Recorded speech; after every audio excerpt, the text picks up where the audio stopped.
Et bonjour à tous et à toutes, ici du coup Monsieur Marié pour une continuité pédagogique, pardon. Vous êtes sorti du coup d'une semaine de QCM à l'issue de laquelle je ferai vos bulletins avec le nombre de QCM que vous avez réalisé tout simplement.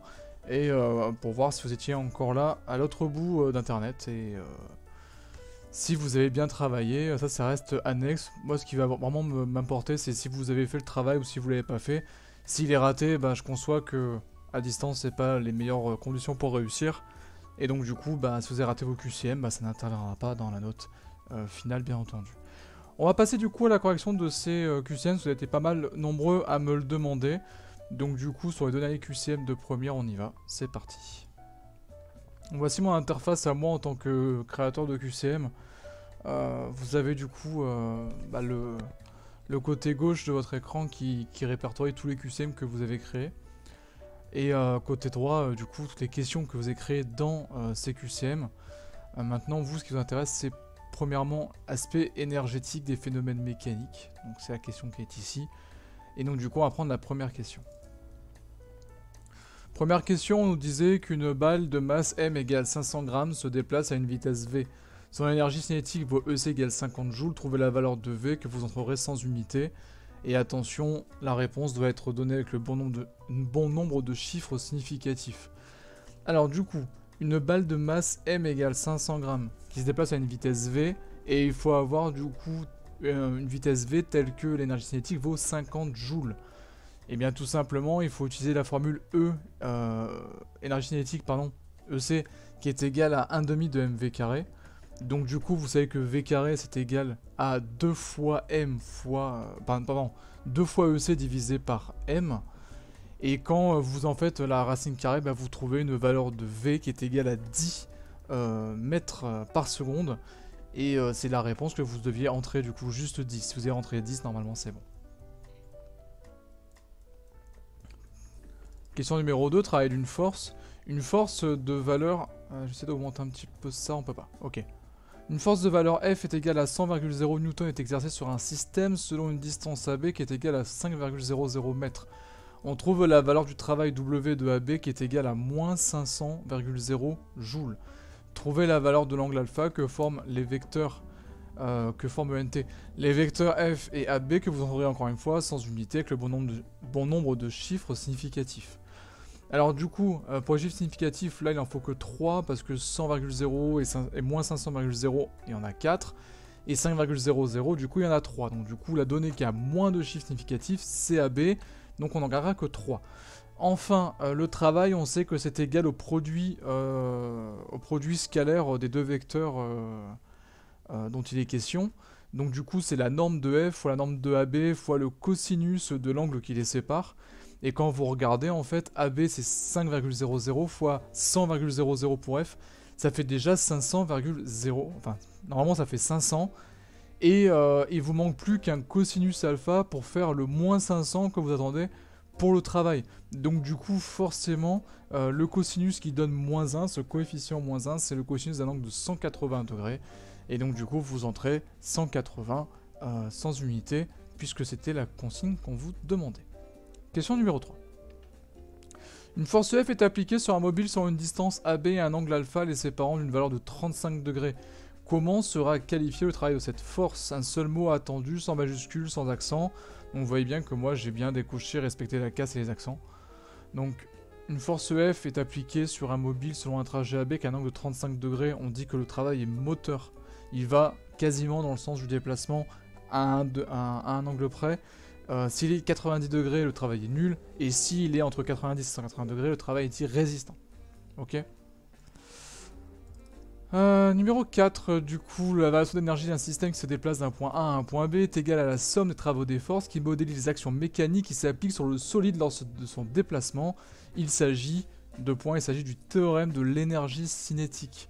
Donc c'était exactement comme il était marqué dans le cours, donc je vais pas m'étendre aux 50 ans sur cette question. Il n'y a pas d'intérêt. Force conservative. Alors parmi ces forces, quelles sont ou quelles est celles et sont qui sont conservatives? Donc le poids c'est conservatif, n'importe quelle force supposée constante c'est conservatif et la résistance d'un support c'est conservatif. Les trois sont toujours conservatifs. Les forces de frottement sont toujours non conservatives parce qu'il y a dissipation de l'énergie. Il y a dissipation de l'énergie, donc du coup forcément c'est pas conservatif. La tension d'un fil également, c'est pas conservatif. Énergie potentielle de pesanteur, c'est proportionnel à la masse du système, la pesanteur terrestre et la hauteur du système. En gros, c'est les trois paramètres qui vont faire que si vous les augmentez, l'énergie potentielle de pesanteur va augmenter. Vous savez que l'énergie potentielle de pesanteur, c'est M fois G fois Z. M, la masse du système, G, le champ de pesanteur terrestre, Z, la hauteur à laquelle vous vous trouvez. Donc du coup, si vous augmentez l'un des trois, vous augmentez l'énergie potentielle de pesanteur. Ok. Il n'y a que la vitesse du système, du coup, qui n'était pas à cocher. Travail d'une force de frottement. Le travail d'une force de frottement est systématiquement qualifié de un seul mot en entrée, pas de majuscule, pas d'accent. Il est forcément résistant. Un frottement, c'est toujours dans, dans l'opposition au déplacement d'un système. Donc forcément, votre travail est toujours résistant pour une force de frottement. Question 8. Énergie mécanique. Donc du coup, énergie mécanique d'un système soumis à des forces conservatives se note comme la somme de son énergie potentielle de pesanteur de son énergie cinétique. Ok. La force, enfin l'énergie mécanique, c'est toujours énergie cinétique plus énergie mécanique tant que le système est soumis à des forces conservatives. Énergie mécanique numéro 2. Que peut-on dire de la variation d'énergie mécanique d'un système soumis à des forces conservatives? Bah, tant que l'énergie mécanique est soumise, enfin tant que le système est soumis à des forces qui sont conservatives, l'énergie mécanique en fait reste constant, ok, et est intégralement divisé entre énergie cinétique et énergie potentielle de pesanteur, ok. Donc ça veut dire que en gros la variation d'énergie mécanique, vu qu'il est toujours constant, la variation est nulle. Ça c'est normal. Qu'est-ce qui se passe du coup si la variation d'énergie mécanique, n'est pas soumise, si le système n'est pas soumis à des forces conservatives, mais à des forces non conservatives?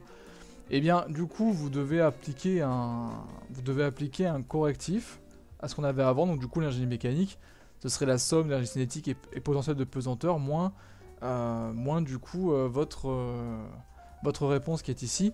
Et la variation d'énergie mécanique d'un système, en gros, c'est égal à la somme des travaux des forces non conservatives qu'on a du coup explicité dans l'énoncé ici. On passe au second QCM que je vous ai donné, qui concerne les ondes mécaniques. Donc question 1, vous aviez une question de propagation. Dans quel milieu ne peuvent pas se propager les ondes mécaniques? Ça peut se propager dans le solide, dans le liquide, dans le gaz, dans n'importe quel milieu matériel. Le seul milieu qui n'est pas matériel, c'est le vide. Donc du coup, réponse, le vide. Vous ne pouvez pas propager d'ondes mécaniques dans le vide. Comment appelle-t-on une onde mécanique qui se transmet de proche en proche? On appelle ça une onde mécanique progressive. Elle se propage, elle progresse dans la matière. Donc du coup, elle se propage de proche en proche, elle est progressive. Ça, c'est que des questions de cours, des questions de définition. Une onde mécanique est capable de transporter de la matière? Non. Des molécules? Non. Des électrons? Non. En fait, les molécules et les électrons, c'est de la matière. Donc du coup, si on ne veut pas transporter de la matière, les trois, c'est mort. Ok. Par contre, une onde mécanique est capable de propager de l'énergie. Ça, c'est normal. Lorsqu'on a une onde mécanique progressant dans une direction perpendiculaire à la perturbation qu'elle génère, la perturbation est dite transversale. Elle est dite longitudinale quand elle est parallèle, quand elle est dans la même direction que la direction de propagation.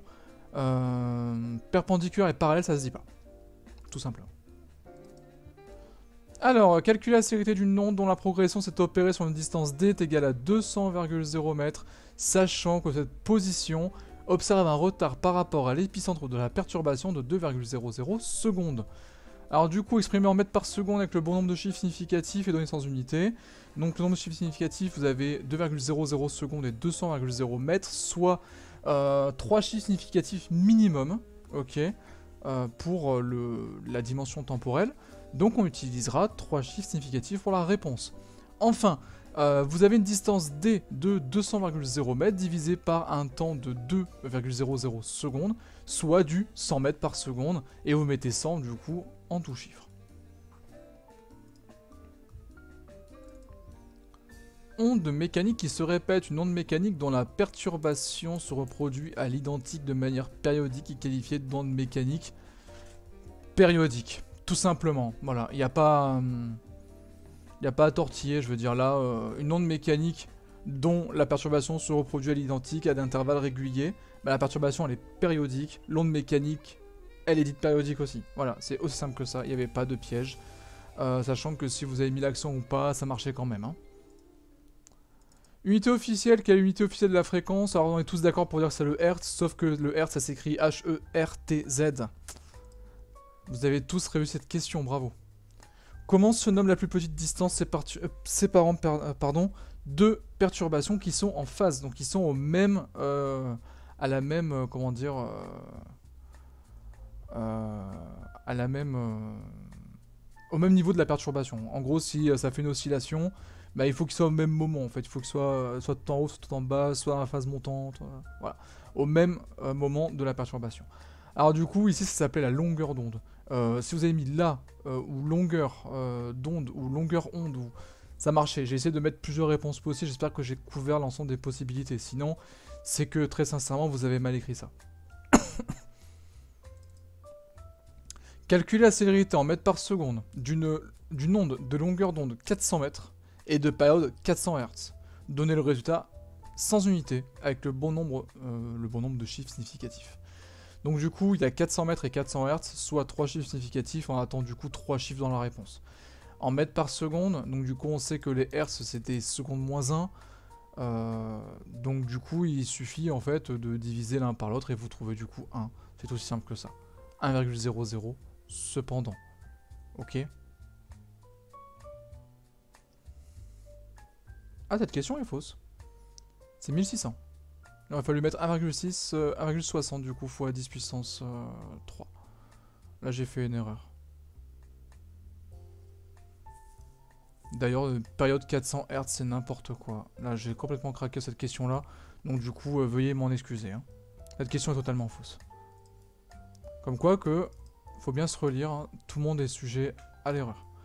Comment nomme-t-on une onde périodique qui répond à l'équation f de x est égal à sinus de x? Bah on appelle ça une onde périodique sinusoïdale, tout simplement. Voilà. Progressive, oui, mais c'est pas la question. Et trigonométrique, non, ça ne se dit pas. Voilà, j'espère que cette correction d'exercice, du coup, vous aura bien plu, que vous avez bien réussi. Encore une fois, les résultats sont comptés coefficient 0. Ça veut dire que ces résultats n'entrent en aucun cas dans le calcul de la moyenne finale en physique-chimie. Voilà, j'espère que j'aurais bien été clair. Donc du coup, même si la question ici était plantée pour la numéro 9, ça fait une question sur 20 qui est erronée, je m'en excuse. Mais du coup, vous avez bien pu normalement répondre à toutes les autres questions. Et normalement, si vous l'avez fait, tout se passera bien. Voilà. Sur ce, bah, je vous souhaite une bonne fin de lundi et on se revoit du coup mercredi pour le prochain cours. Au revoir.